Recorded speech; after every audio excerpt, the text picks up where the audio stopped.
Candlemas atau Misa Lilin. Apa itu? Bapak Ibu, teman-teman umat Paroki Santa Maria Palu yang terkasih. Setiap tanggal 2 Februari, gereja merayakan pesta Yesus dipersembahkan di Bait Allah atau di Kenisah. Pesta ini sudah dirayakan sejak abad ke-45 di Yerusalem dan sejak abad ke-6 di daratan Eropa. Apakah dasar pesta ini? Tanggal 2 Februari, tepatnya 40 hari sesudah Natal, memperingati peristiwa mulia kanak-kanak Yesus dipersembahkan di Bait Allah oleh Yosef dan Maria, sebagaimana diberitakan dalam Injil Lukas bab 2 ayat 22 sampai 40. Adalah perintah hukum Taurat bahwa semua anak laki-laki sulung dipersembahkan kembali kepada Tuhan pada hari ke-40 sesudah kelahirannya.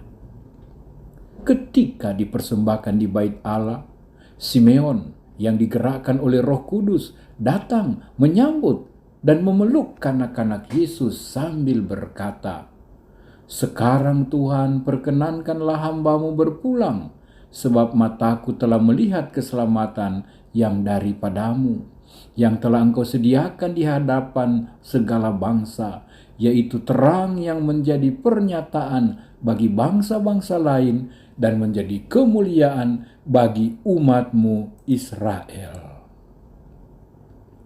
Sebetulnya ada beberapa nama lain juga untuk pesta pada tanggal 2 Februari ini. Pertama, pesta Yesus dipersembahkan di Bait Allah. Ada juga yang menyebutkan sebagai pesta penyucian Santa Perawan Maria. Maklumlah, sesuai adat kebiasaan Yahudi, wanita yang melahirkan harus disucikan kembali sesudah hari ke-40. Pesta ini juga disebut pesta perjumpaan suci antara Tuhan dan Simeon serta Hana. Ada juga yang menyebutnya pesta Candlemas, misa dengan lilin-lilin. Menurut kebiasaan, pada hari ini perayaan Ekaristi dimulai dengan pemberkatan lilin di depan pintu gerbang gereja. Kemudian diadakan prosesi masuk umat bersama imam ke dalam gereja sebagai lambang masuknya Yesus Sang Terang ke Bait Allah. Lilin-lilin yang dipakai nantinya bisa dibawa pulang oleh umat. Sebagai simbol, mereka membawa Kristus Sang Terang masuk ke dalam keluarga.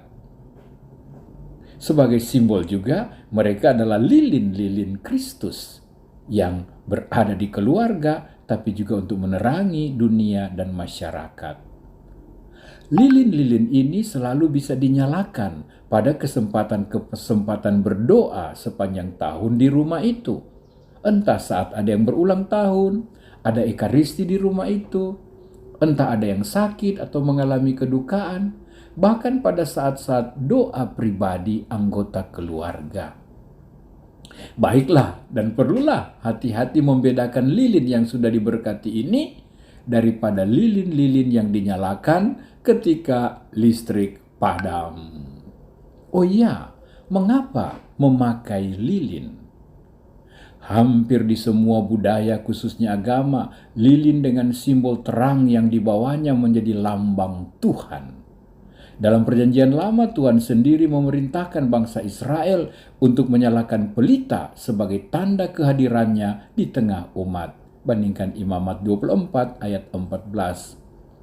Allah hadir pada Musa dalam api yang bernyala di semak-semak yang tidak rusak, yang tidak terbakar. Juga Allah hadir dalam tiang api dan tiang awan. Dan ketika dipersembahkan di Bait Allah, Simeon menyebut Yesus sebagai Sang Terang bagi umat. Dan Yesus sendiri mengatakan, "Akulah terang dunia." Bagi gereja Katolik, lilin adalah lambang Kristus terang dunia yang bangkit mengalahkan kegelapan, yang leleh, luluh, lebur dalam memberikan diri. Putihnya lilin melambangkan kekudusan dan keilahian Kristus. Lilin juga mengungkapkan kemuliaan kehadiran Tuhan. Serentak merupakan ungkapan doa dari pihak umat di hadapan Allah. Doa kita ini berasal dari hati yang berkobar-kobar seperti nyala lilin, yang hidup penuh harapan, bermohon terus-menerus sampai padam. Juga ketika kita meninggalkan gereja, doa kita lewat lilin tetap terus bernyala, tetap terus berkobar. Lilin lalu menjadi panggilan setiap pengikut Kristus untuk menjadi terang seperti Kristus di mana saja ia berada. Sebagai orang Kristiani atau Kristianoi berarti pembawa Kristus, pembawa terang Kristus, baik melalui perkataan, perbuatan, kesaksian hidup kita di tengah-tengah dunia. Lilin juga bermakna sebagai perlawanan terhadap kegelapan, terhadap si jahat, baik di dalam maupun di luar diri kita. Maka lilin kita nyalakan juga saat kita berdoa, saat kita mohon kekuatan dan perlindungan melawan si jahat, saat berdoa melawan penyakit dan kekuatan gelap apapun. Lilin dinyalakan dalam doa, memohon perlindungan dan penyertaan Tuhan dalam saat-saat gelap hidup kita. Saudara, lilin Kristus, lilin gereja, lilin di altar, lilin di tangan Anda pada misa Candlemas ini melambangkan diri Anda yang adalah pembawa terang Kristus.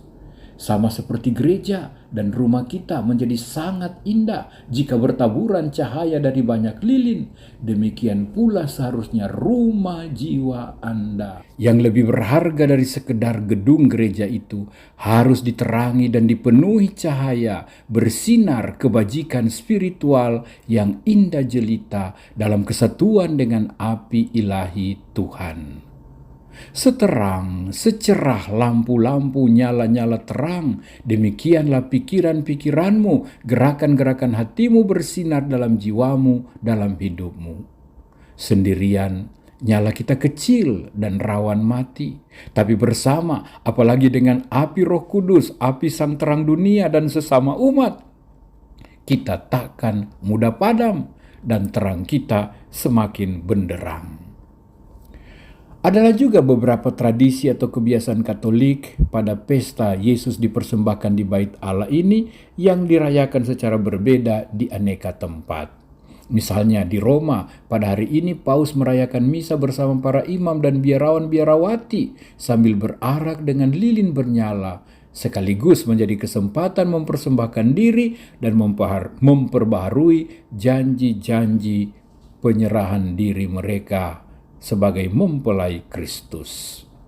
Di Italia ada kebiasaan juga sesudah misa dibagikan kue yang berbentuk atau bercorak matahari sebagai lambang menjadi terang yang dibagi-bagikan ke dunia, secara khusus bagi orang-orang miskin yang datang ikut merayakan pesta hari ini. Di Prancis, misa dirayakan dengan sebanyak mungkin lilin sehingga menjadi sangat indah dan mulia.